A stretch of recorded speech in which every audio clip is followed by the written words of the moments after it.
are those pods? What do you make of these pods? You're gonna have to enlighten me. The pods! I could have made an educated guess at that. What was in them? Is there anybody there, Seth? Pull to open. Pull to open! Yes, and what do you do? They represent a tremendous advance, a colossal leap. It's out of my range. Can't you accept we're on the brink of disaster? Let's pick up where we left off while you're in the mood for explanation. Did I give you that impression? Here come the drums!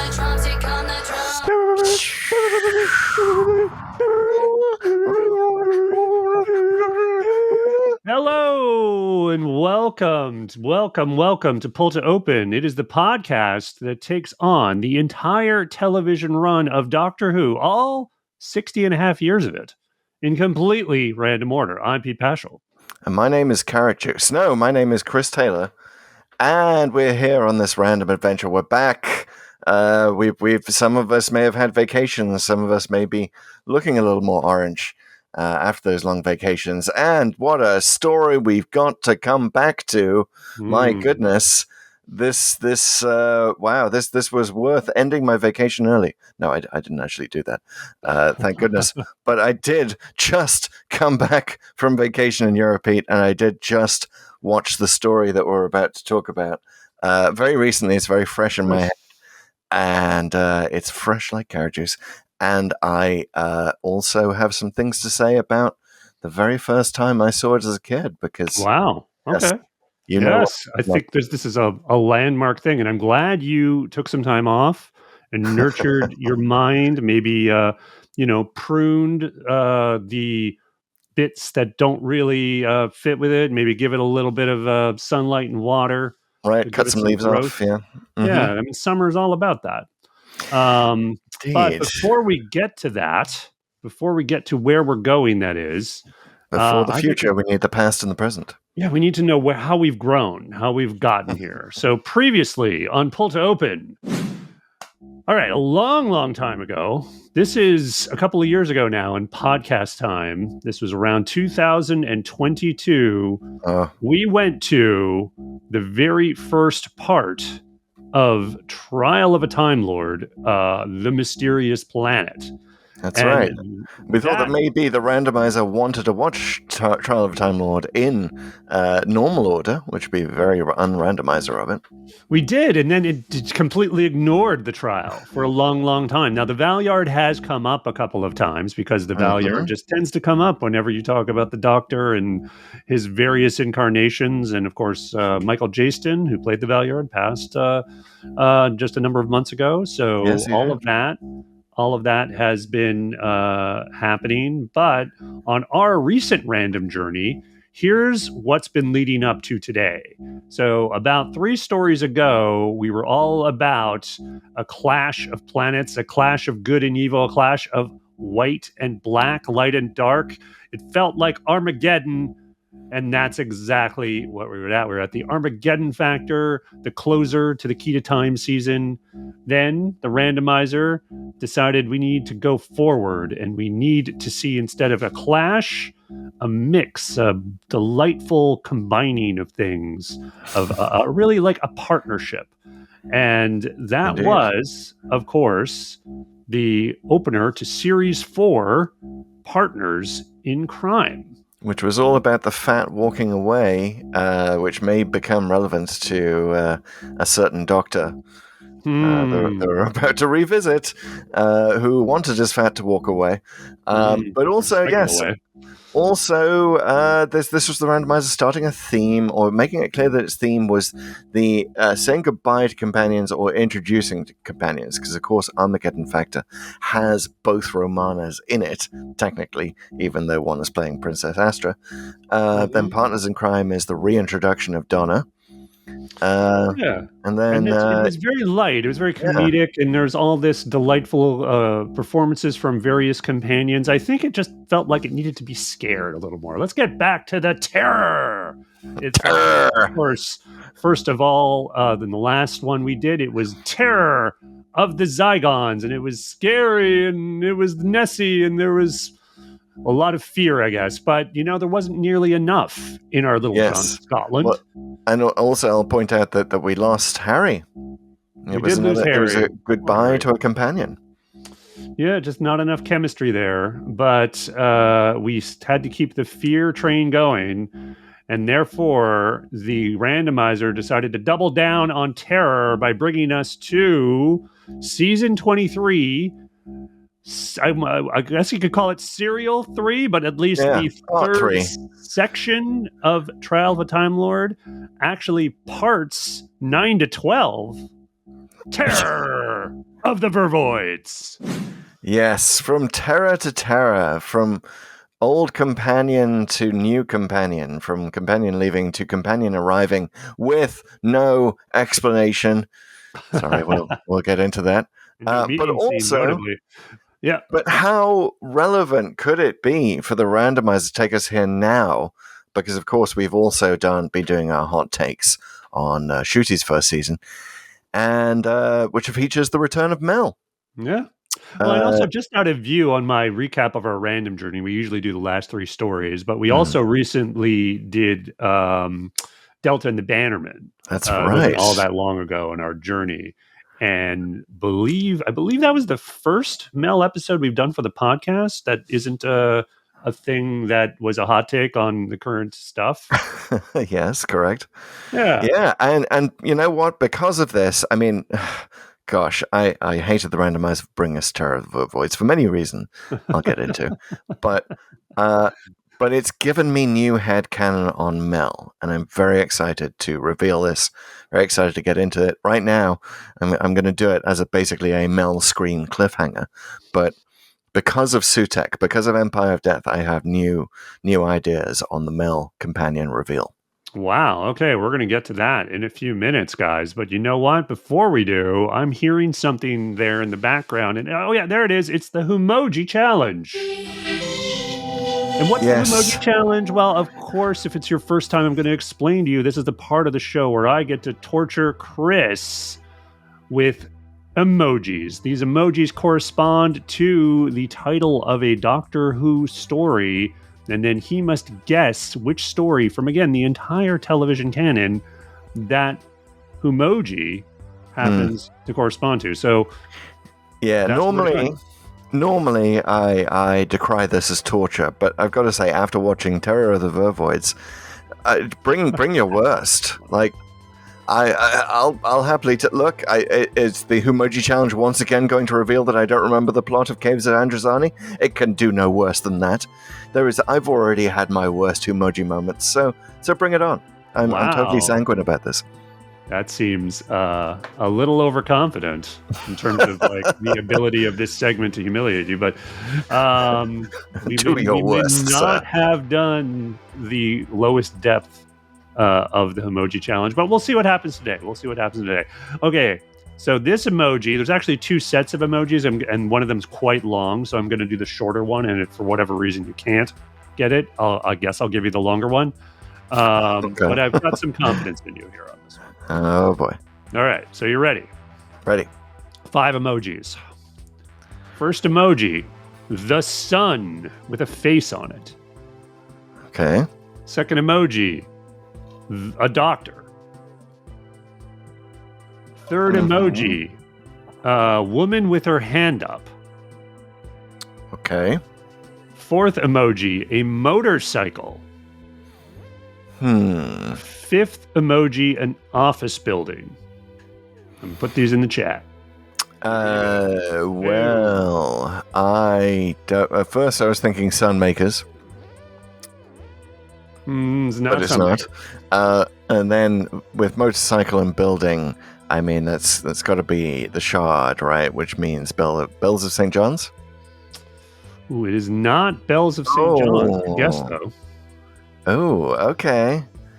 Then I'm going to have to actually use my brain instead of my first impressions. Motorcycle and building is the stuff that's got me confused here. But a woman with her hand up. Is there a motorcycle in the TV movie? We've already done the TV movie. It can't be that. There is one. There is a motorcycle. A couple of them in the TV movie. Is this Day of the Doctor? It's Day of the Doctor. Good one. There you go. Good one. Yeah, the sun is a good misdirect there. Well done, Whomoji Challenges. I'm not sure I get the office building, though. Is that supposed to be the museum? Yeah, I think either the museum or it's the Black Archive. Yeah, under the Tower of London. Maybe it's the Tower of London. You think isn't there a tower emoji? You think that would be it? Yeah. Anyway. Well, this comes us from David Emmerich on Twitter. So, David, if you can enlighten us as to the building and how that relates to this, otherwise we totally get it. So it's all fine. Again, I think I get it. I assume the woman's Clara, and she obviously did the whole thing with the motorcycle at the beginning, which is super cool and memorable. So absolutely. Yeah. Otherwise, so there's another emoji, longer emoji that corresponds to this title that I might get to someday. So I'll save that for later. All right, maybe put it in the show notes. Maybe. It does look a little long for it to be a lengthy emoji segment. The extended edition of the Whomoji Challenge. Yeah, exactly. Special. Yeah, exactly. It's a extended scene. That's what we'll do. There we go. Speaking of that, there are some extended scenes in the thing we're about to talk about after we also talk about our poll.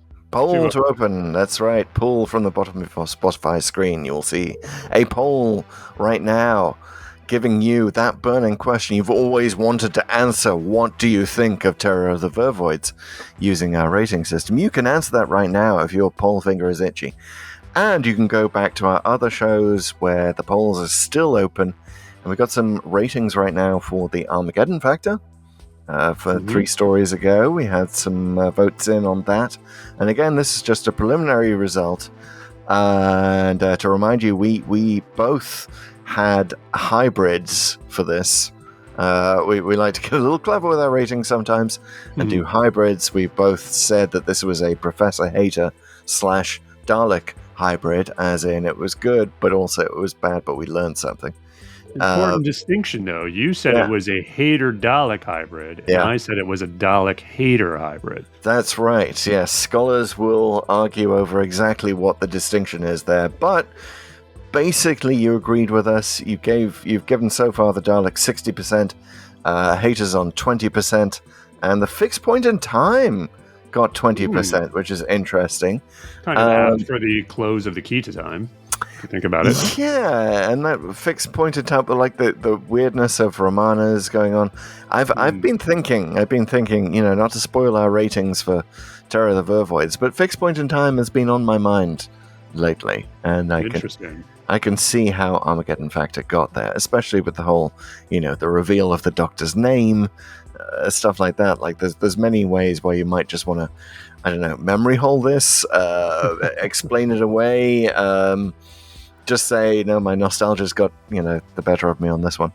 Well, occasionally time does need to be fixed, but so do our streaming services, as well as all of our equipment here on Pull to Open. And if you want to support that fixing of the show, you can, folks. If you're watching on YouTube, it's very easy to become a true companion of this podcast. All you got to do is commit to a certain amount per month, and you can even raise your game there and become a Viscount. And you can even join us on the show. Of course, if you only want to do a one-time donation, there's also the super thanks. And you can also go to Patreon or Spotify to also support the show. And if you don't want to do any of that, feel free to just follow us on social. That's good times. We're at Pull to Open or Pull to Open 63 on most networks. And Pull to 63 on some future network, according to the Matrix, but I think that's been edited. Yes. Like Matrix.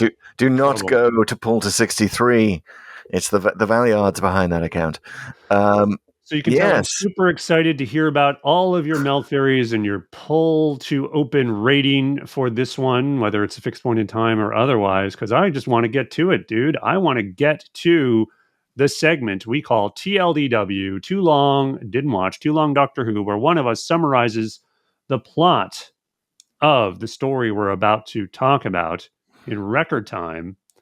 And for Classic Who, which this is, we allot 30 seconds for every 25-minute episode. And they brought back the 25-minute episodes for season 23. And thank goodness, I've got to say, if these were 45-minute episodes, well, maybe they'd make more sense. But there's a lot of pressure on Bonnie Langford, though, to get all those screams in. But yes, just like a 20-minute scream cut, I'd totally watch that. Anyway, if you haven't guessed, the person doing TLDW this week is also Chris Taylor, and he's pretty sanguine about this, it seems like. You seem like you're ready. Well, first of all, I've got to say that this is an example of why you should support the show, because we're out here undergoing this torture. I mean, no one has ever asked you, dear listener, to summarize Terror of the Vervoids in 2 minutes. Why would they do that? You would punch them in the face. It's a ridiculous thing, but here we are doing it for your entertainment and your entertainment only. So please do support the show, because I'm just about to enter hell. But I've got to say, we are veterans here. We're professionals. Don't try this at home. Do not try to summarize Terror of the Vervoids at home. We've got you. And I've got to say, Pete, that this is one where we've got to remember the cardinal rule for TLDWs is do not use the phrase "for some reason." Because it's all over. It's all over Terror of the Vervoids. Wow, that's a good little extra challenge on this one. Okay. Yeah. Do you want me to, maybe I'll just have a shot every time you use it? Every time I say "for some reason," I might just, use an acronym, FSR. All right. Well, hell awaits, sir, or it might just be a low-lit cargo hold. I'm not really sure. Either way, it's happening. The official pull-to-open summary of Terror of the Vervoids begins in 3, 2, 1, go. For some reason, the Doctor's on trial for his life with the Time Lords. For some reason, he presents his defense by going into the Matrix and looking into his own future, a story from his future. For some reason, he's with Mel, and they received a Mayday call to the ship, the Hyperion 3, that's got mysterious cargo, and it's got plant pods on it, and there's murders, there's people being dragged away, there's people being put in the outfits of these creatures from the planet that they've just come from. And it's all a lot of shenanigans, but it seems to be being changed. The story is being changed. The Doctor noticed, and he argues with the Valeyard in the courtroom about this. But never mind. Mel gets threatened. There's a scientist who's half turning into a plant. The Vervoids of the plant life, and it's actually a plot by this one of the guys who was there on the planet, and he actually just wants to bring the Vervoids back to Earth and turn them into slaves and replace robots. But the Vervoids have gone rogue. They're just they're killing everyone because we're all animal life to them, and they're plants. And there's basically no way for all of us to get along and live together.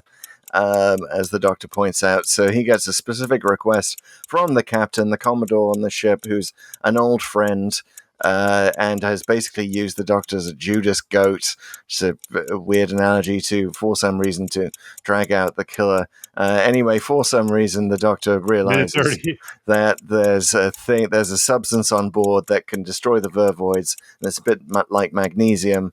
And so he does, and the Vervoids all crumble into dust, and the Doctor gets charged in the courtroom with genocide, which, for some reason, he did not think this story was going to reveal.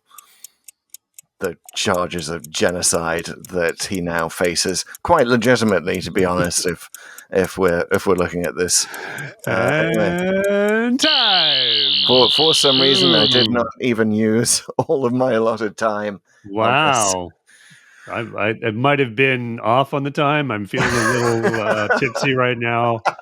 But too much carrot juice cocktails for everyone. For some reason, I did not mention the exercise bike. For some reason, I did not mention Mel's aerobics. For some reason, I did not. Tracksuits. Yes, or Honor Blackman's character, who's a tracksuit gym obsessed scientist who's kind of like a botanist. I don't know. I had don't sound too enthusiastic now. Okay, so did you mention the air vents? I can't remember if you mentioned the air vents. Did I mention the air vents? No, I didn't. I feel like they're a character in this show. They kind of are. So Terror of the Vervoids. Okay, a lot to talk about. So obviously it's the first appearance of Mel. We'll probably get more into that, but that's interesting. The third story in Trial of a Time Lord. and Pip and probably Jane Baker. Pip and Jane Baker. Not their first. I think they had previously written Mark of the Rani. Mark of the Rani. That's what I want to say. Yes, and based on that stellar hit, which we've covered in a previous Pull to Open, go check that out.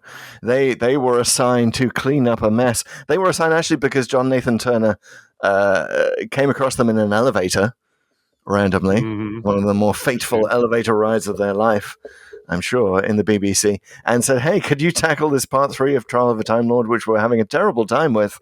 There was a writer named Story, which I find hard to believe in itself, who turned in a draft of something completely different, and then they couldn't do that, and then they brought back Chris Bidmead, to do a draft and another completely different story, but Eric Saywood thought it was boring, and then he quit, and the show was falling apart at this point. So on March the 1st of this year, Nathan Turner runs into them in an elevator. On March the 3rd, they turn in their script, or at least break down the first episode, kind of a plot summary of 2 to 4. They did it in one weekend. They did it in one weekend, did the Bakers, and that's very workmanlike of them. But I think it shows. Well, what about you? Midnight was written in a weekend, wasn't it? So, I mean, I don't know if the time allotted matters, but I guess you could make the old joke. It took 2 people to write this script. So honestly, like, I don't hate it. I mean, it's very straightforward from the get-go. Like, boom, the Doctor really becomes not just his defense in the trial in the first scene. He's a narrator. He just sort of goes right in and does the whole thing. One of them would end up being a murderer or something like that. There was a thing. I was like, okay, I get it, right? Like, you don't even have to show anything. Like, you're doing a whodunit. Yeah. And so except they're not. They're really not. Well, this is the thing. I mean, I think there's a whodunit. Like, this is the thing with Terror of the Vervoids. It's 3 stories. It's the trial, it's the whodunit, and it's the conventional Doctor Who monster of the week. And all 3 of these are, to use the plant analogy, in their own pots, growing, not really intertwining with each other all that much. In fact, I would argue the trial intertwines with the other 2 more than they intertwine with each other. Which is weird, because Pip and Jane Baker really hated the trial part. They hated that imposition on the script. They didn't want anything to do with that. And it kind of shows.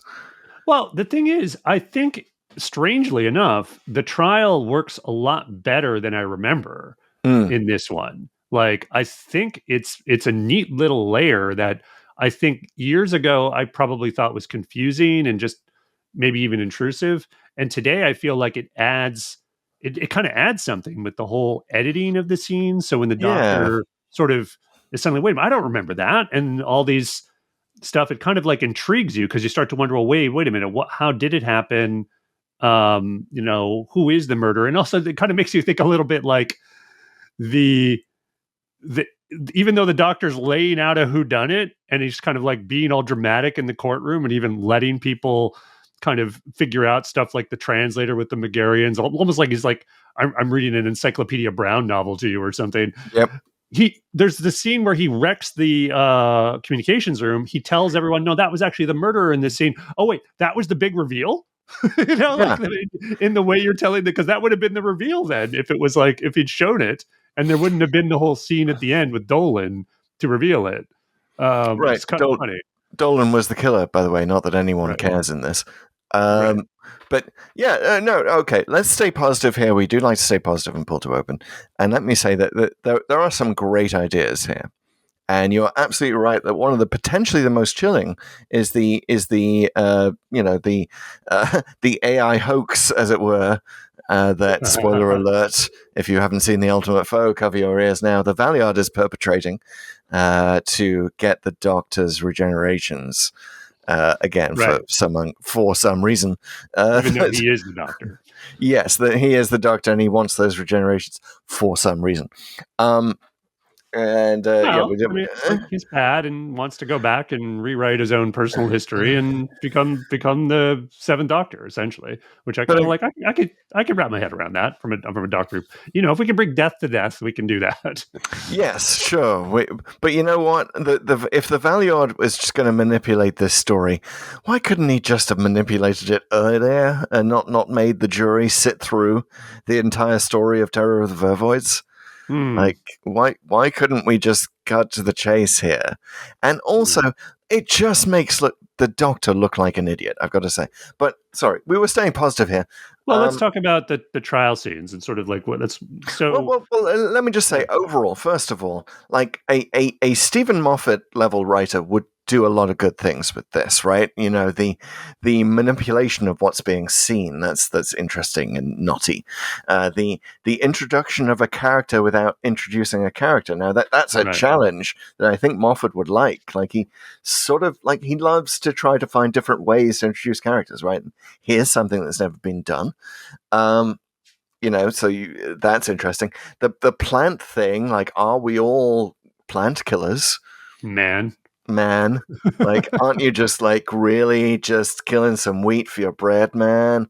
I don't know what, but that's good conceptually. Yeah, I get it. It's a good in concept, but you smash all these things together and you don't really care, and you throw in a whodunit inspired by Murder on the Orient Express, specifically. By the way, that's why it was on a ship.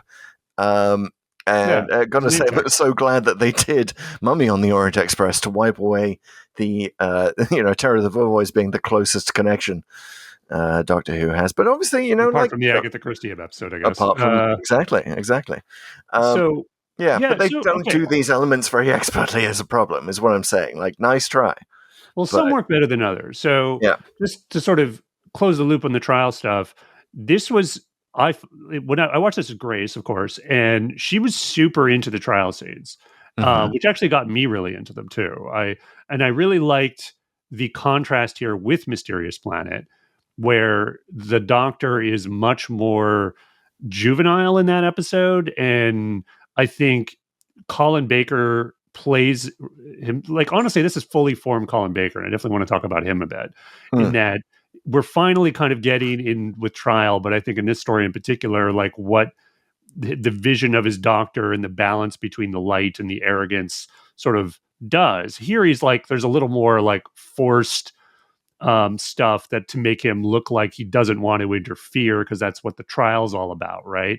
But generally the tone is really good, and the way he sort of interacts with Mel, where he's not just really mean. Like, even when he wasn't choking Perry, they just sort of had a certain meanness to their exchange in a lot of their episodes. Not all of them, but a lot of them. But I feel like here he's got the right balance. Now, in the trial scenes, he's very good at playing that he's just seen Perry die, and he's serious, but not just serious like tonally. He's taking the trial seriously, and he's sort of in the sword match with the Valeyard and getting his strikes in, rather than just kind of throwing down the sword and just going and making fun of him, which I kind of like, being metaphorical, of course. So like all that, I think, really worked for me. And then it sort of closes on the genocide charge. We could talk about Gallifreyan law and trials at some point, but it's like, what? You just switch charges mid-trial? That's a thing? Apparently. Okay. Why not? But it's a neat, and they always have these zoom ins on Colin Baker's face. But I did like that one sort of at the end there, and it's like, okay, now he's really in it.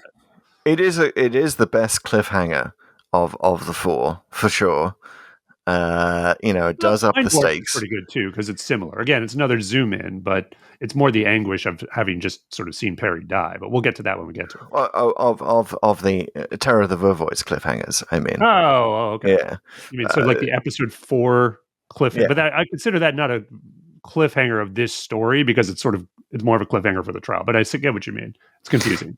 Yeah. I mean, look, I wanted to like the trial, and this reflects how I experienced it at the time. So let's go back to 12-year-old me, who was desperately trying to get his dad to watch Doctor Who with him, because my dad used to be in Doctor Who, and he kind of stopped watching around here. And I remember a long hike we went on where I was catching him up with the history of Trial of Time Lord so far, so he'd been into the story. And I was genuinely affected by Mind Warp. I don't know about you, but I was just shocked at the apparent death of Perry. Further shocked later on when they reversed it, but in a bad way. Like, you retconned it. No. That was a Clara Face the Raven retcon moment. But I felt it, I felt the potential of Trial of Time Lord to be another Earthshock, you know, and that's what we're coming into this in, and then Bonnie Langford appears on the screen. Bonnie bloody Langford. Look, love you now, Bonnie, but when I was 12 years old, you were on children's television a lot, and the character here. I will simply specify that in John Nathan Turner's notes, she is literally supposed to be annoying. That's what he says. So, what is it with this string of annoying? Like, Adric was supposed to be annoying. Perry was kind of supposed to be, I guess, a little bit annoying, but with an American accent. And Bonnie Langford's annoying. Like, what are you doing, JNT? This is the show committing suicide in a very slow way. But, so, okay. If you're going to have a companion who's deliberately annoying, then give her a backstory that we know about. Like, this is the wrong time to do the thing of let's introduce a companion from the Doctor's future. But what I just did you find remember specifically annoying about her, though. Like, I mean, that might be a note that he gave, but I honestly didn't think she was that annoying in this adventure. I thought she was fine. Like, I think she's kind of like as a Snoop, she's kind of annoying to some of the other characters. Yeah, but I kind of like that about her. It's just the fact that she comes, she's so possessed of herself, and she and the Doctor are they go overboard, trying to show that Mel and the Doctor have history, right? And I think this really comes out in the very final scene, the classic denouement, where they're shaking hands with the Commodore and the Honor Blackman character, and they're like, let's just say that this is actual farewell. And they're joking around with each other. And you're just like, oh my God, these are two really annoying party guests who just won't leave. And they are so obsessed with this in-joke about On With the Motley, which is a song from an opera that none of the audience would know. So I don't know why they, and just together they're really annoying. Like, she is, for some reason, trying to get him to lose weight. And just... Like, you could do with it a little bit, but and then she just wants to go to the gym. Like, we talk about the fact that the murder mystery is seen as more important than the fact that there's an alien invasion of the ship, right? Well, somehow even more important than that is Mel getting her aerobics time in. And it's just like, well, that was all just a thing to get Lasky.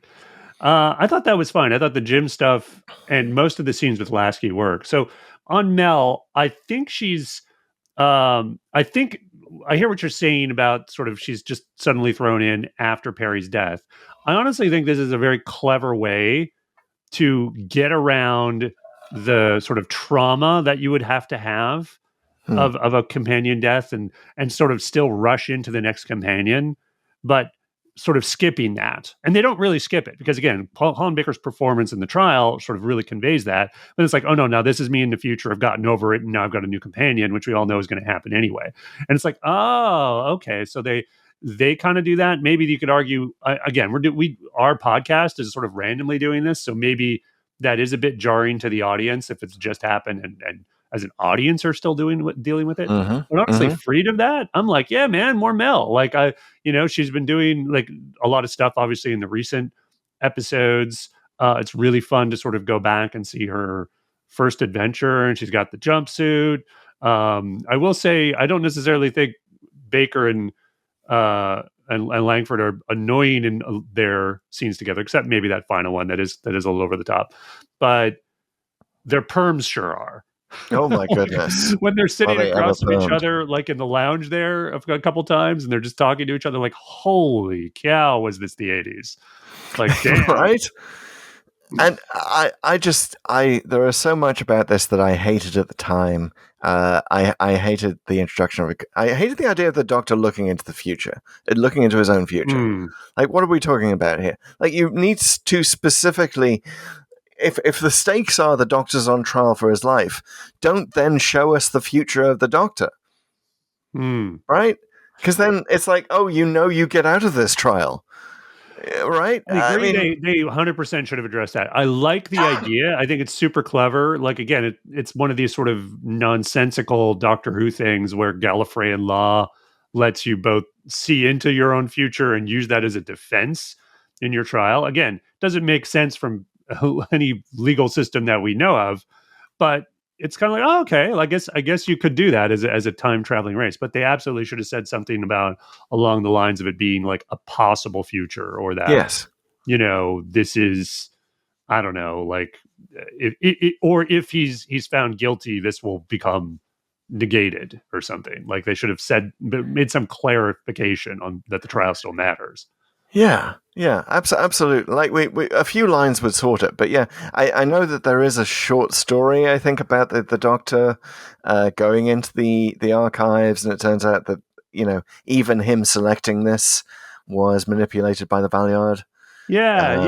Actually, it's in the Doctor Who. It's funny. It's I've read it. It's in the Doctor Who Target storybook, and it's actually written by Colin Baker, or at least sort of ghostwritten by someone and attributed to him. But it's kind of a neat little story about how there's this helper in the Matrix, and he gets the helper is this woman who gets him to pick this story from a number of different stories. And because this story is written post Big Finish, there's references to Evelyn, who becomes his companion in audios, and even Charlie Pollard as well, who's the companion of the Eighth Doctor, but ends up sort of jumping around to other Doctors too. And what happens is they sort of have this discussion. He ends up choosing the Vervoid one. She says, like, hey, she basically reveals to him the Valeyard's behind all this, but your mind's going to be wiped after you leave the Matrix.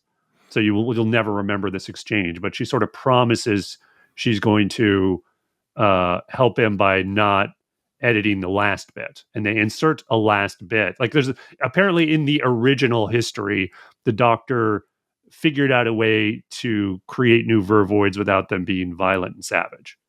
Right. And therefore it wasn't genocide. And she promised to leave that in, and then of course the Valeyard makes sure she doesn't, and that he gets charged with genocide. So that's kind of the one sort of thing that story adds to this, is some kind of version of history where the Vervoids become peaceful. Well, that is a level of gymnastics worthy of Mel to try to make this work. But of course, we got to go with what's on screen. That is the primary canon for Doctor Who, and I think this is an appropriate moment to bring up my new headcanon about Mel, because I think that although the randomizer hates me for a lot of reasons, which I'll get into, it also does care about the suffering that I've had over the years with regard to Mel's introduction. It stuck with me. This. Go back to the rage quitting episode if you haven't listened to that. Like, it was a big part of my rage quit. It was just like, oh, they just don't care about logic or sense anymore. The Doctor's looking into his future, and then there's no actual moment where he meets her and all this. Okay, but now we know. What do we know after Empire of Death? Sutekh is there, wrapped around the TARDIS, both in the Vervoid future and in wherever the TARDIS has been captured in Trial of a Time Lord. Sutekh is there. Now, what does Sutekh do? He starts creating people. Susan Triad, basically, and it's based on a TARDIS companion. I think Mel is an early Sutekh creation. I think Mel is created entire, with a backstory, as all the Susan Triads were, and that's that headcanon takes this from what is possibly one of the worst Doctor Who stories, in my opinion, to just an amazing look at how Sutekh was slowly gaining his power to create people by and he decided to flex his muscles on this, possibly with access to the Matrix. Like, you could say that Sutekh wrapped around both TARDISes here creates some powerful time dynamics, right? Suddenly he has the powers of a Time Lord, essentially, through the access to the Matrix. And so he can just create a companion for the first time. Mel is his first outing. I think he realizes that he's gone a bit overboard on the perm and the gymnastics. He's like, because why wouldn't Sutekh be obsessed with like gymnastics and moving around when that's the one thing he can't do, right? So he's totally obsessed with that. So but he realizes that Mel Bush was a bit a little off, Get rid of her quick. Too noticeable. But this also explains, by the way, why in Empire of Death she is so able to be manipulated. I would have loved that extra scene where RTD clears up the whole trial of a Time Lord thing by saying, I created you in the first place, Mel. Where did you think you came from? I hate to say it, but I think this makes a lot of sense. There's no reason for her to leave the Doctor when she leaves in Dragonfire, and we'll get there. There's also her getting back to Earth. They just kind of patted over. And so all of that was just convenient. Yes. We just want Bonnie Langford back and doing this stuff. If she ends up being this Sutekh creation, it's all like, oh, that explains a lot. Right. Now they have, it should be noted, explained a lot in other media besides just the short story I mentioned. I'm not going to go too into details, mostly because I haven't read it, but there is a novel called Business Unusual, which depicts their first meeting. So even before that, the Discontinuity Guide sort of famously outlined the brief history of Mel, which is to say, so after Trial of a Time Lord, she maybe has some adventures with that Doctor, and then she gets dropped off by that Sixth Doctor to her Doctor, which is a future version of himself, of the Sixth Doctor. Right. She goes off. Then the Doctor has solo adventures or has his own Evelyn stuff with all the other big finishes that Colin Baker did. Then has his first meeting with Mel, which is depicted in Business Unusual. And then they have all their adventures, and then eventually the Vervoid things happens, and then then of course she goes and accompanies Sylvester McCoy's Doctor. So all of that sort of, like, in other words, you can sort it out without the Sutekh stuff. It just takes some sorting out. And I think, to your point, with a Moffat level writer and real planning around maybe a season arc, that could have been amazing, to sort of see multiple Mels, multiple Sixth Doctors, and sort of figuring out who's who, and we kind of got that with River Song, right? Further later on. So that it's just too bad the show never got the chance. Probably didn't have the writers and the attention to that at the time, but it would have been kind of cool. Yeah, and I also, bringing in Sutekh at this point does also explain perhaps Sutekh is manipulating the Matrix a little bit and making this story a bit more weird and wild and crazy than it actually was. Maybe it was a much more interesting thriller in the original pre-manipulated version. So I want to zero in on something that you mentioned earlier, because I think it is the central flaw to this story. And even though I think each of the Trial, Whodunit, and Vervoid monster stories all kind of work in their own way, at some point it makes zero sense that anyone cares about the Whodunit mystery when it's apparent they're being attacked by these homicidal aliens. Like I almost wanted to see that, where it would have been a much cooler kind of last episode or couple of episodes if the Doctor just started going like basically people sort of still caring about this stuff. Then forget about it. Like, we're getting invaded by plants here. Like, do you like killing people? Like, stop your caring about all this dumb Megarian politics BS, right? And who's murdering who. We'll figure that out later. We got to kill these aliens. Yeah, if this had been, instead of just like yet another space liner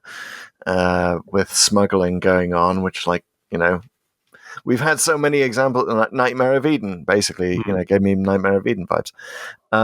we could have had like something like the Chulda in Rogue, like a whole species of aliens having an Agatha Christie convention because they love Agatha Christie and they're just so into the solving of the murder while the Doctor's running around screaming at them, "No, we're being invaded. You don't understand." I love that idea, and that would have been much more interesting than what we got. By the way, the very, very deep cut here, but the Hyperion, the name of that ship, was also in the Mutants in 1972. And Ian Levine, we mentioned him a few times, he was sort of the fan advisor on the show at the time, stopped usage of the name Hyperion before. That was one of his earliest things in State of Decay, I believe it was, or maybe it was Full Circle. There was a ship that was supposed to be called the Hyperion. He had the name of it changed because it was in the Mutants. So this is a sign that Ian Levine has parted ways with JNT because he was so outraged by Bonnie Langford's casting that he basically quit the show. We should also say behind the scenes, everyone quit the show at this point. Eric Saywood and Bob Holmes died, and even Sidney Newman came back into the picture with his idea to reboot Doctor Who.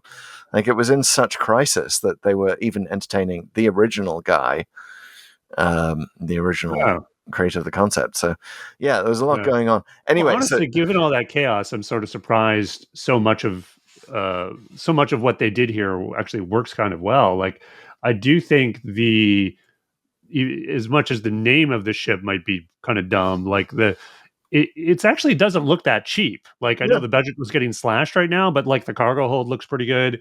The lounge is fine. They have like a decent number of sets. They do that thing, which was actually kind of okay for 1986 BBC, which is they do the exterior shot that sort of becomes the interior shot of the lounge. The Megarian costumes are fine, even though it makes zero sense. They'd have like a manual translator where they hit a button. I mean, there's just so much 80s stuff in this. It's kind of hilarious. Yeah, the aerobics, which is just like you're using a telemarketer's headset, how do you even control the tape? What's the Spotify here? Is there different playlists? Like, what the hell?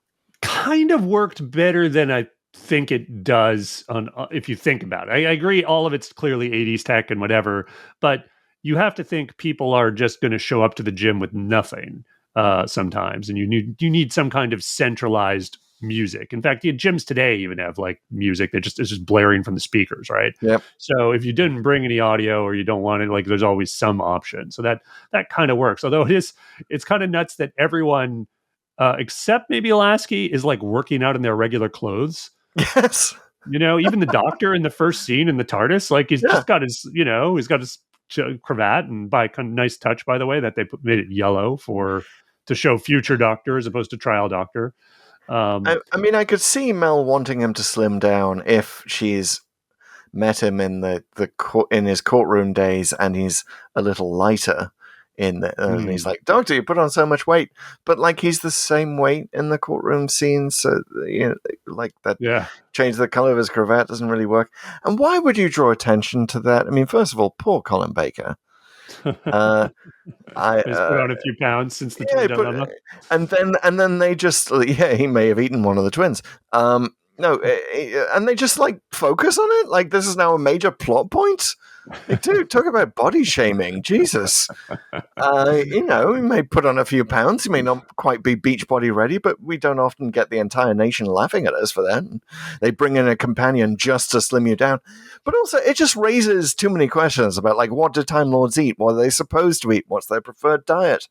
Why does the Doctor have an issue with carrot juice by relating it to earth creatures, a bunny and a donkey, which they just sort of switch between them with some very unfunny jokes. But Colin Baker seems to be in on this. I mean, he ad-libbed that line about, where they take out the container of towels. It's one thing they do have in this gym is towels. And, a towel's been thrown on top of Mel, and he doesn't realize that's her being taken out for the incinerator or whatever. And he says, "Oh, wish I could deal with my waste that easily." Get it? Waste. Which is such a terrible dad joke. But it's like Colin Baker joining in, like, "Hey, folks, I'm a bit tubbier than I was last time."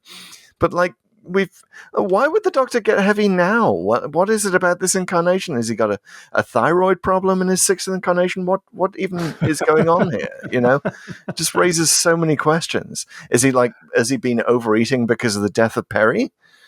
Like maybe we need an extra scene of that where he's just like eating his feelings, alone at night in his cell. I actually don't mind that. That's pretty good. I think this is, again, it raises a lot of questions for us, for fans. I think it leads to a little bit of cute banter. I actually think that line is, like, again, it's a dad joke, but it's a knowing dad joke, and I think it kind of works. And it's, it's obviously mostly done for that first exchange in the TARDIS, which gives a lot of what Mel is, who she is, what she's about. So she sort of has this unbelievable waistline, which she looks like I mean, that's Bonnie Langford's kind of famous for being like a dancer and just a pixie sized person, but like she is super thin. So yes. Anyway, and of course she is a singer. And that this is, we should mention that the JNTist decision that ever JNT'd was to have her do her screams in the same key as the theme song. So you would literally have the scream or the sting, as we know is called, leading in. Like, why? What's the point there? Does that make a difference? Does anyone care? Was he just doing that so people could write about it? But speaking of what people were writing about in the show falling apart, it was during the broadcast of Terror of the Vervoids that they got word that Colin Baker had been dropped for the next season. And JNT had just handled it so terribly. He, the story leaked the morning that he was going to have dinner with Colin Baker. Like, he just... and Ian Levine left the show when JNT denied the Bonnie Langford rumor, which why would you do that? Yeah. I mean, they were kind of clumsy about things like that in the past, where they just kind of lie about things and not, you didn't have the online fandom like we have today. And you couldn't just parry away something with a denial today. Right. Whereas back then you kind of could, because, news wouldn't travel quite so far. So I could see that being as kind of like a thing. Can't speak to the Ian Levine thing or Levine thing. Mm-hmm. But anyway, there was a lot of chaos around the show at the time. No question. Within the show, I will say this is a funny thing. It just didn't occur to me until I haven't watched this in probably 10 or 20 years. I did not know it was Honor Blackman who was playing Lasky. Right. And that's like one of the most memorable things about it. Like, she's a great performer, and she does a great job in this. So Honor Blackman, of course, famously played Pussy Galore in Goldfinger. And she's perfectly cast here as Lasky, because she's like super harsh. Yeah. But somehow, this is the thing I would characterize her. She's really harsh. She's this tough as nails person, but she's never really mean.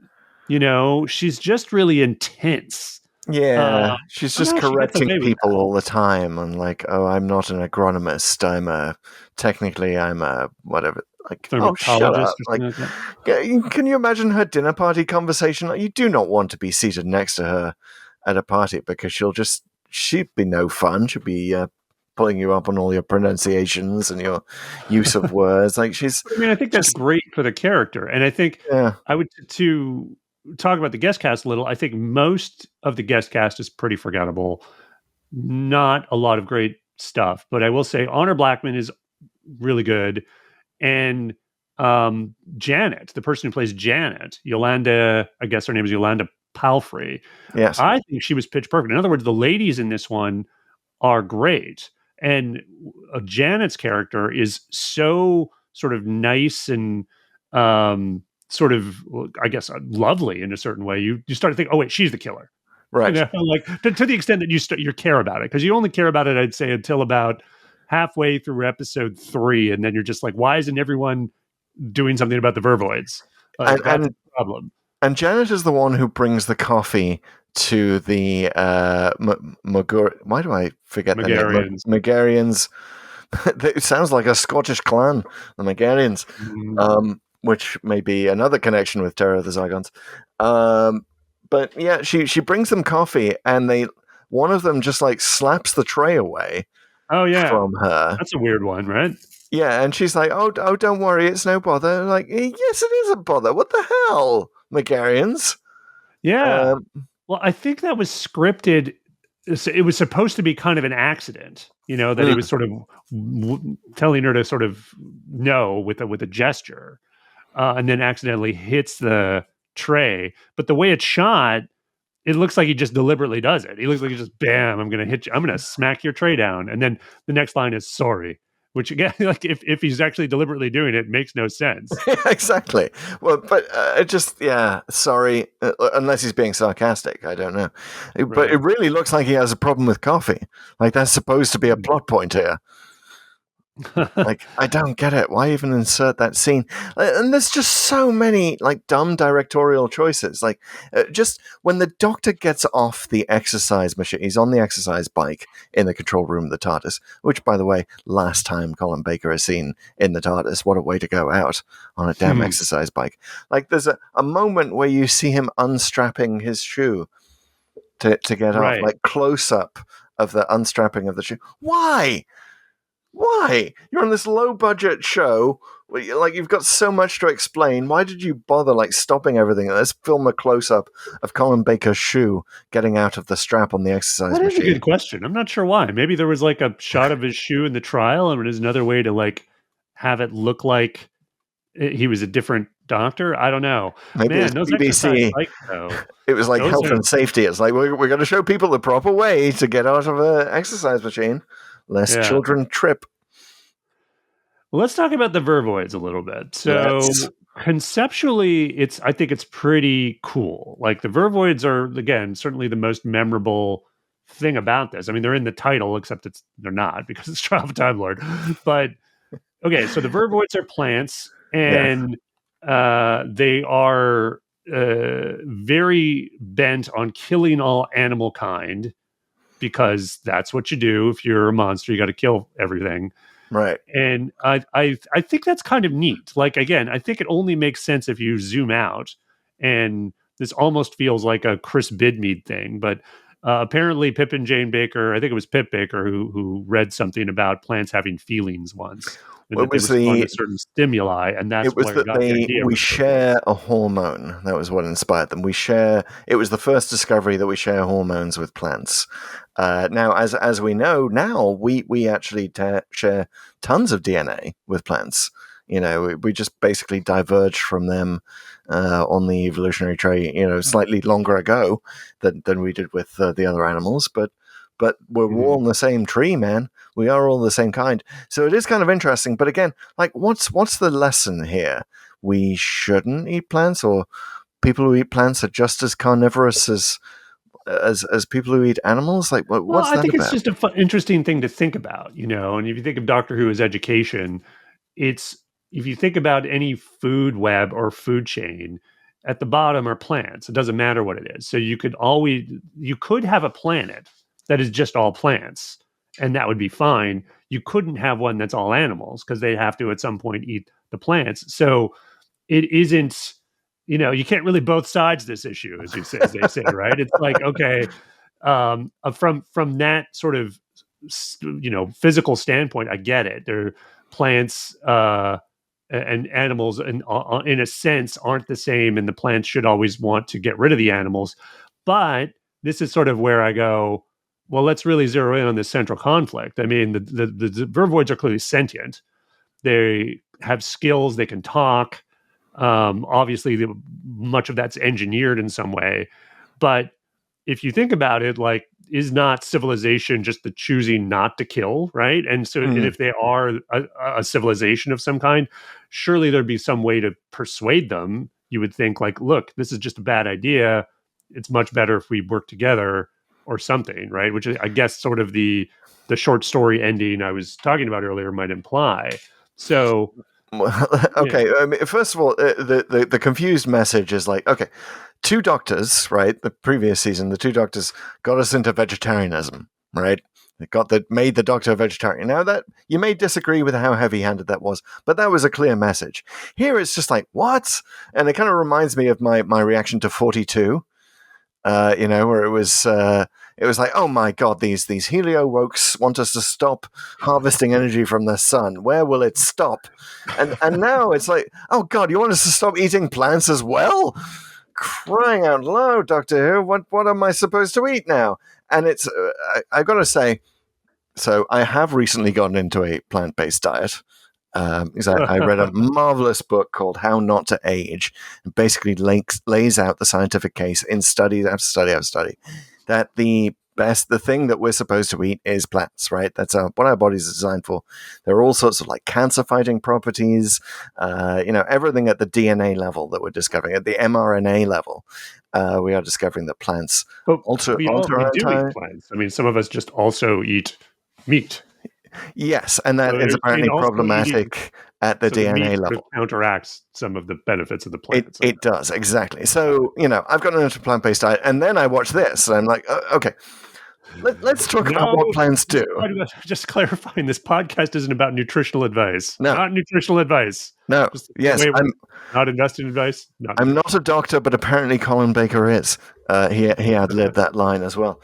But yeah, I'm not a doctor, but like also you read about this and it's just plants want us to eat them. Why? Because we carry their seeds. Because the one thing that plant life can't do is move, right? So we are designed to eat the fruit or eat the vegetable, carry the seed, poop out the seed somewhere else, and that's how the plant gets to move. It's a symbiotic process. Yeah, symbiotic, exactly. That's right? kind of where it comes at. And so a couple things. One, you're dead on, because I thought of that too, that it's really more symbiotic. And there's a lot of ways animals, like bees is another way, obviously, is very, the symbiotic relationship. So it's not as simple as kill or be killed. Also, shouldn't the civilization that has developed philosophy and is further along on morality be the one to take the lead here and go like, we don't actually have to do this kill or be killed thing. Right. All we really need to do is convince the Vervoids not to. Now, that said, the Vervoids are lethal. They have stingers. They have the ability to spew marsh gas from their mouths. And they have these lovely little, the stingers are their hands. And I think that's one of the best things about their costume. Yeah. They have costume, we'll get to the costume in a minute. But I guess I'm saying that like they're so lethal and apparently probably grow super fast that I could sort of see the case for genocide, so to speak. Like you just can't risk it. They're weeds. Now, that said, why are they lethal? Right? Because they're like, they have this, Dolan says he has this plan to have them run the factories. Well, why did you give them killer stingers then? And this marsh gas thing or whatever it is. Like, and again, I wish they'd sort of added a line somewhere that maybe Lasky had her own ideas to sort of sell them to the military or what have you, because that seems much more likely. Yeah, makes sense. This super lethal thing. Plant soldiers. But yeah, like you got to, if they are capable of reasoning, then the humans could at least say to them, well, hey, look, let's talk about this, guys. Normally we eat plants to spread their seeds, symbiotic relationship. Go ask the plants. They're into it. We're spreading their seed. But you guys can move, so it's all good. We don't want to eat you. And the Vervoids would be like, oh, cool. And then maybe we could find them a planet of their own so they can grow like weeds instead of being like, oh, well, I guess genocide's the only solution. Right, and hopefully develop their own philosophy and think, maybe we don't have to kill all animal kind. So that's the Vervoids. So one more thing, they kill the Vervoids with, here it is, Vianesium, which is kind of like magnesium on steroids, and it's not even mentioned until like the last 10 minutes or so. It's total like Deus Ex Machina. Total. Now, the funny thing is, I've actually read the novel of this one. I have it. It's like I've had it forever. And they do seed the see what I did there? The term Vianesium earlier in the book, where they talk about how it's the lamps. Some of the lamps are based on it because of that whole light thing, which is kind of like, okay, that's interesting. But doesn't that then nullify the whole like it's worth a king's ransom? Yes. I guess it kind of depends on which way you want to go, but it's like it's got to both be the thing that kills the Vervoids and the thing that Rudge or whoever wants. Again, and by that point, you don't really care about the whodunit plot. But I will say it does create the coolest effect. The coolest effect of is where it goes. Like it goes negative, color negative on the screen when they use the Vianesium. And all of a sudden you got that sort of cool 60s Who feel of like, oh, we're using negative film in an interesting way. But that just kind of shows up how bad everything else has been. And the fact that I welcomed the Vervoids on screen when they are one of the most laughable looking monsters. And I gotta say, those faces, we have to deal with it at some time, Pete. They're a little Georgia O'Keeffe, shall we say, in their representation. And it's a lot of people have said this, that they're like, just a bunch of sex organs pushed together. Yeah, a lot of people have said that. I mean, come on, people. It's a little bit, I guess. I don't know. I think I kind of like the design. I mean, I think it's kind of neat. I think the vest thing is what I really like, where it sort of goes up the back and it's kind of like this big leaf. Plants are plants. They got some weirdness. It's a pretty cool costume. It's sort of the monster. You want to see, people. It's the monster costume equivalent of Colin Baker's jacket, right? It's like, let's go extra colorful, and it actually kind of worked. Like in this story, which has been super boring up until this point, their arrival is like, oh, it's a nice little splash of color, and I kind of like the way they're loping around like this. Well, that's interesting because apparently they had cast dancers in the role of the Vervoids so that they would have a little more lithe movements to them. And Bonnie Langford, that apparently delighted her because she knew a bunch of them, right? Because she's from the stage, so that was really cool. All right. But I don't think they're given that much opportunity to do that because they're mostly like ducking to get into the air vents and what have you, and so there's just not a lot made of it. I also just think this is one costume. Again, it probably certainly might need a redesign to mute some of those rude qualities that we've sort of alluded to. But it has actually, I wouldn't mind seeing like a CGI version of the Vervoids, or CGI enhanced anyway, where you see sort of tendrils or whatever moving around, and just sort of more plant-like fun. Yeah, Swamp Thing. A monster like this. Yeah, Swamp Thing type stuff. Exactly. Swamp Thing would be perfect for this. I'd love to see Swamp Thing like Vervoids. All right, well, that's a question for RTD in the future, whether he wants to bring the Vervoids back. But we've got some other questions, Pete. I think those might be the 4 questions to Doomsday. First question, why did the randomizer take us here?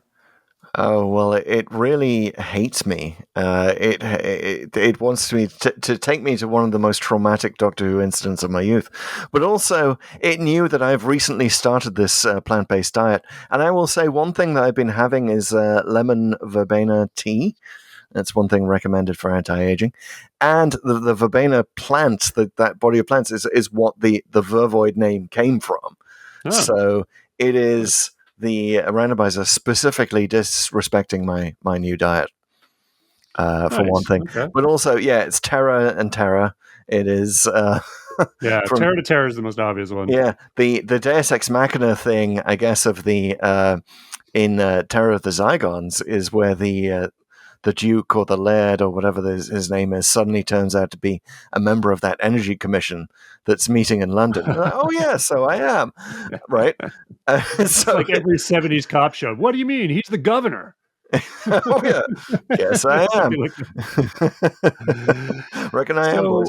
So I just figured there's might be a connection to Thin Ice, which isn't all that recent anymore, but there was a bit where Mel sort of loses it at the end, where she's looks at the inhumanity of the Vervoids, the way they're just stacking bodies, and the Doctor sort of needs to be the one who's steady, sort of echoing some of that in Thin Ice between the Doctor and Bill.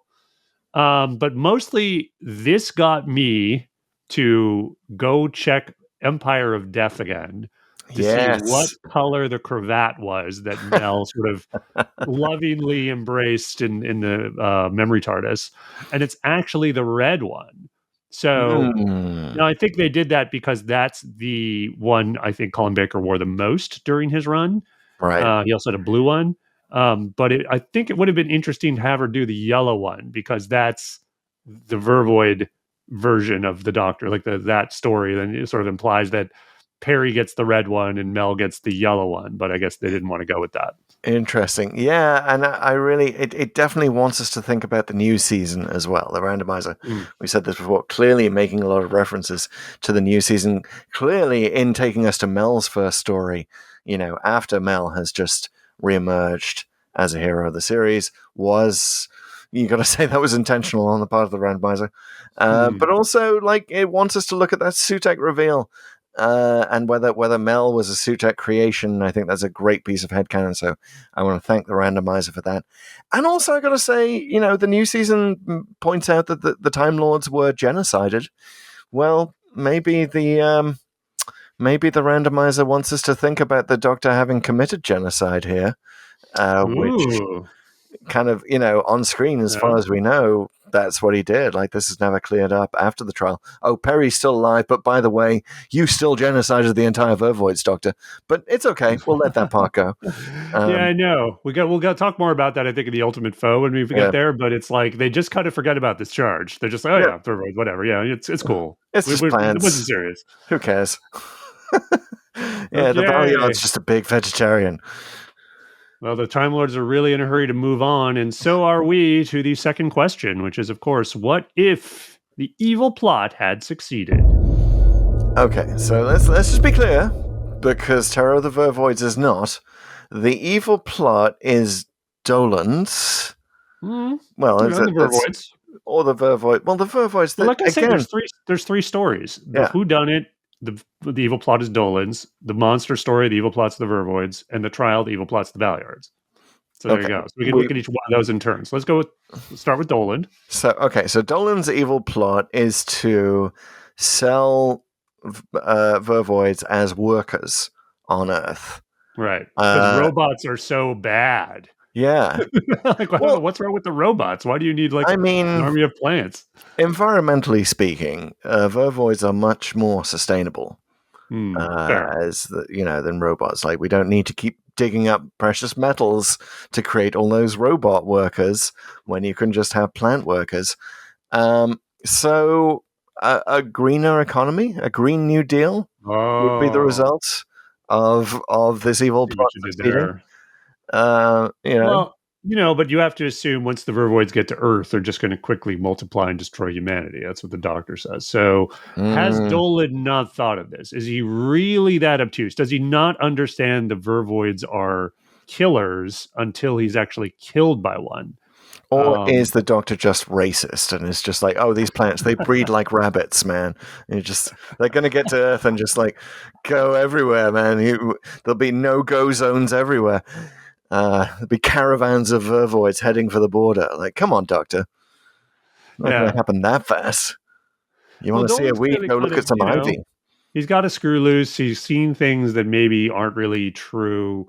But I think if you give him a little bit of credit and that he'd understand that he can't let the Vervoids just out of the ship or whatever, maybe he might not actually land on Earth until he somehow had controlled the situation. So if he gets away from being killed, takes control of the Hyperion, and maybe lets the Vervoids kill everyone else, then he's like, okay, I'm going to either negotiate with them or figure out some way where I have the upper hand here. And if he succeeds at doing that, maybe it's Dolan and his Vervoid army are taking over the cosmos. There's still, I got to say, one last line of defense. And I'm thinking about this having gone on a lot of planes recently. Customs. The ship is going to land on Earth, and Customs is going to be like, did you bring any plant materials with you? Well, this is it. This is where we jump to the Vervoid one, because it overlaps a lot with Dolan's, right? So it is, which is to say, if the Vervoids kill everyone, what are they? Can they fly the ship? I mean, do they even know what they're doing? It's well, wait a minute, does it just crash on Earth? And to your point, they get to Earth and surely there's some radio contact and they're doing this hissing voice in there. And wait a minute, who are you guys? I just love the idea of the Vervoids going through the nothing to declare line at Customs with their suitcase. We're just a couple of cool guys in our cool plant costumes. Nothing to see here. Yeah, well. The Customs guy's like, did you visit any farms while you were on Mogon or whatever that planet was called. Anyway, yeah, so it's really not going to succeed. And if it does, it's like cool, hip and green, groovy Earth, man, where plants are working with us. And obviously they can form unions to deal with their complaints about us eating plants in general. Maybe we could be a bit more sensitive there. But yeah, this sounds like a utopia to me. I mean, you could add like a third one in here, not even getting into the Valyard, which is to say maybe the company that wants to sell them to the military actually does that, and then there's Vervoid armies all over that just kill everyone. Anyway, I guess it's cool. I guess what I'm coming to is I want to see more Vervoids. So I want to see one of these evil plots succeeding. I would love to see that succeeding. And also, let's briefly talk about the Valyard's evil plot, which isn't really fully realized in this, so we don't have to talk about it too much. But I love the idea of the evil plot succeeding by the Valyard kind of really going hell for leather on the AI hoax here. Mm-hmm. Of just like producing a version where the Doctor is like stabbing Vervoids to death. And there's like green, plant material coming out of them like blood, and the court is just so shocked that they convict the Doctor there and then. It's like, whoa, yeah, there's no coming back from this, Doctor. Well, sorry, you're guilty. Nice. Wow. Again, all the versions we're coming up with, I kind of like, I want to see, like, who knew Sequels to Terror of the Vervoids could be so enthralling. But yeah, the Valyard one, I mean, honestly, it just did succeed, right? Like, obviously, he got all the editing in, he got to charge the Doctor of Genocide. It's all good. it's all good for the Valyards. It's out there between the Doctor's 12th and final regenerations somewhere. Plots coming together. By the way, we can't mention the Valyard too much without also mentioning, and I think the randomizer wants us to pay attention to this, that RTD has revealed that mysterious figure in Rogue in the Doctor's past regenerations was Richard E. Grant. Right. And he's claiming that it was just a reference to the Shakira Doctor, whatever that was. Yeah. Clough, yeah. I think he might be pulling a fast one on us here. I think that this is a season 2 thing, and that there is yet to be discovered about that Richard E. Grant character. I don't think he just got him into the studio for one thing. I think maybe he's part of the Pantheon. Maybe he wants to control the Pantheon. Maybe so basically you're suggesting he's the new Valyard. I am suggesting that. I'm not letting go of my Valyard theory, people. All right. Well, speaking of theories, we got to move on to the third question, and we got to figure out, where is the Clara Splinter? Clara Oswald, of course, splintered in time at the end of The Name of the Doctor. She's somewhere in every single Doctor Who story. Where is she in Terror of the Vervoids?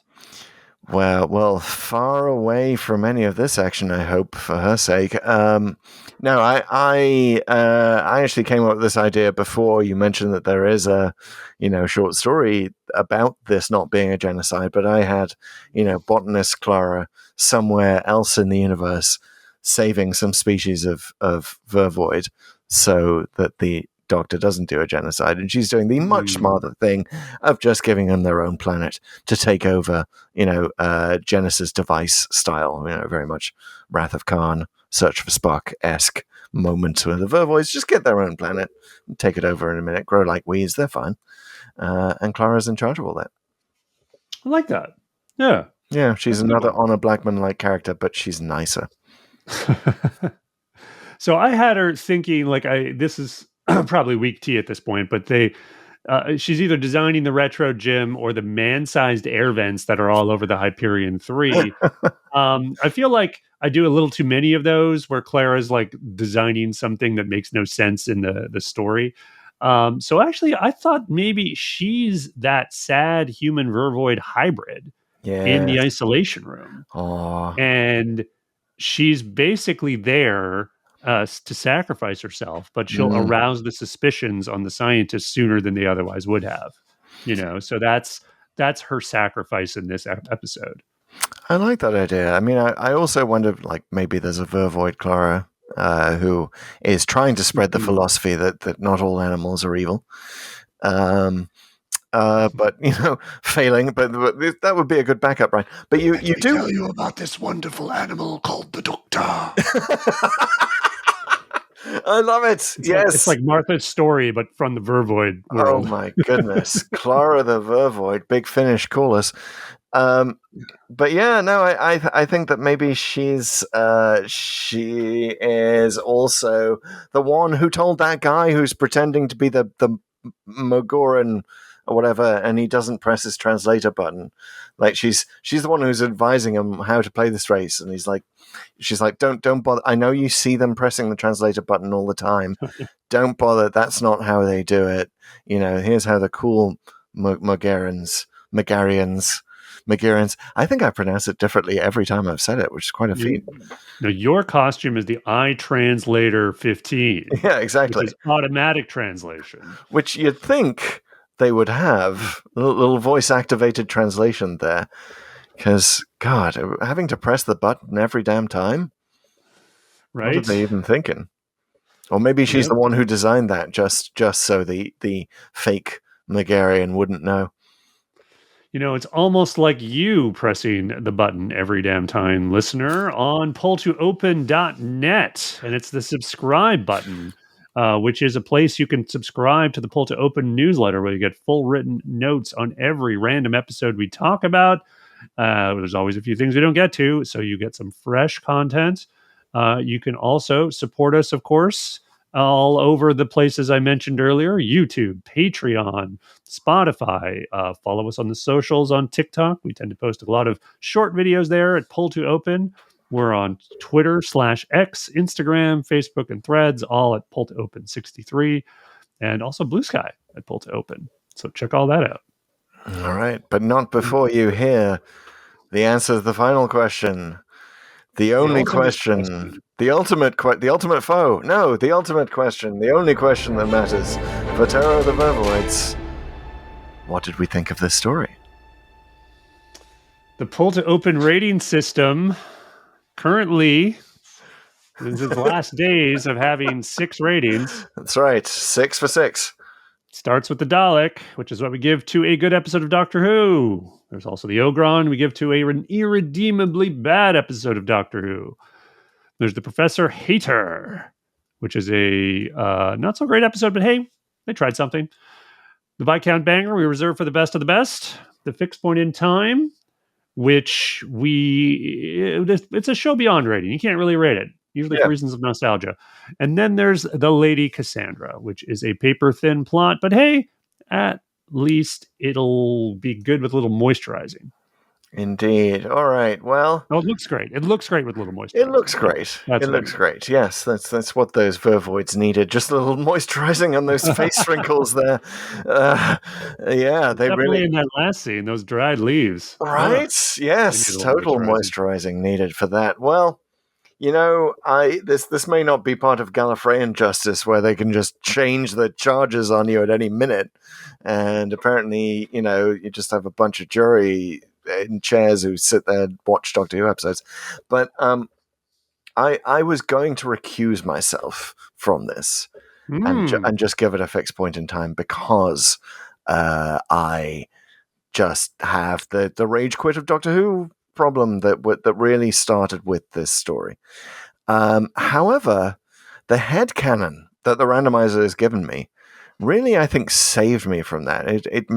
I now have made my peace with Mel, because I do now think of her, and shall always think of her, in my own personal headcanon, as a creation of Sutekh, fully formed companion who just sprung to life.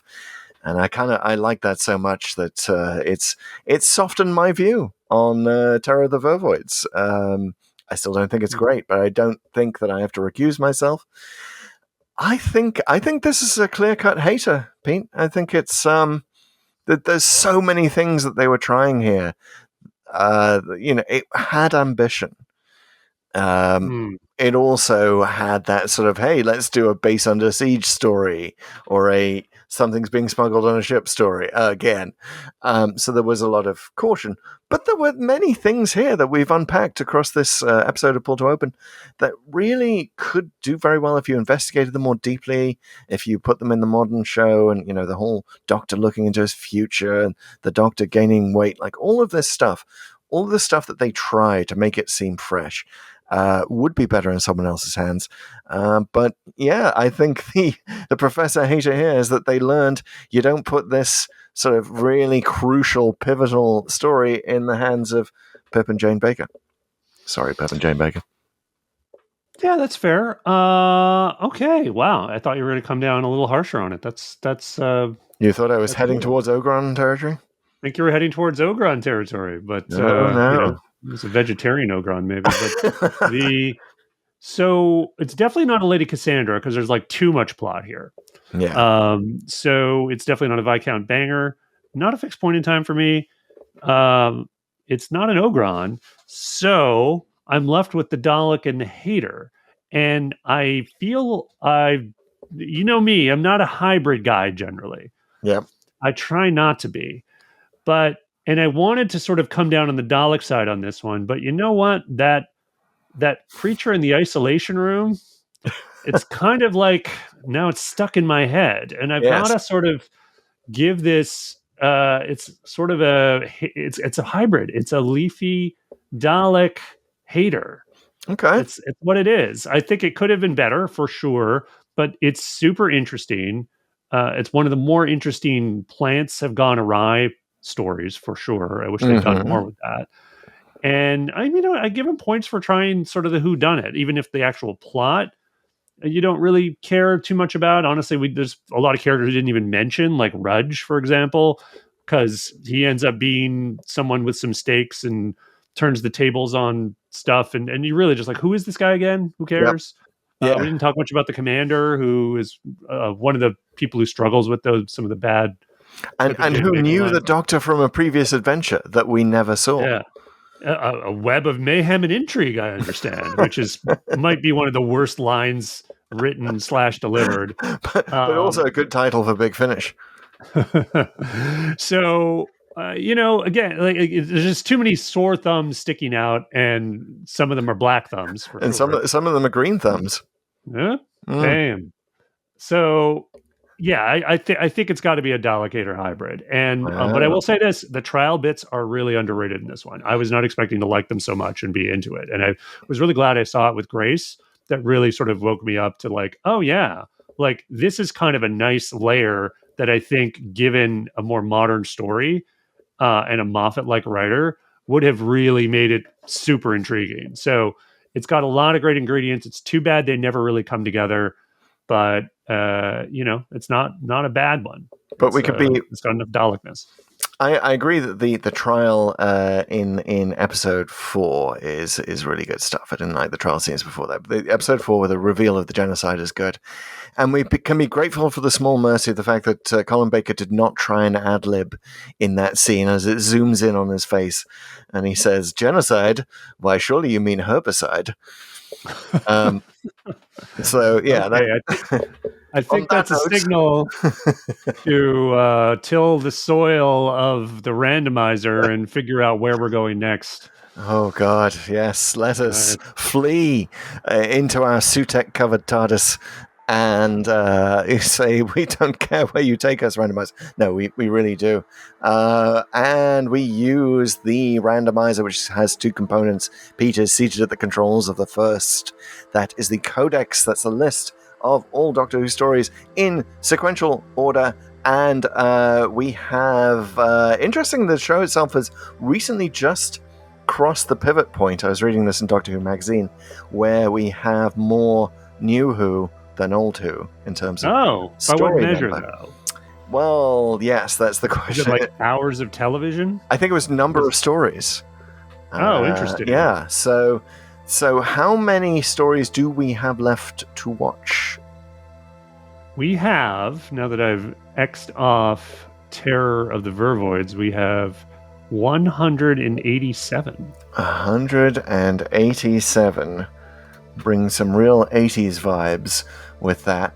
And I sit at the controls of the other component of the randomizer, which is random.org, which is true randomness, provided by atmospheric noise and a number of Vervoid cabbages heading to Earth inside their pods in the atmosphere, using atoms bouncing off each other in the atmosphere, rather than algorithmic randomness, which is just rubbish and a waste of time, as it were.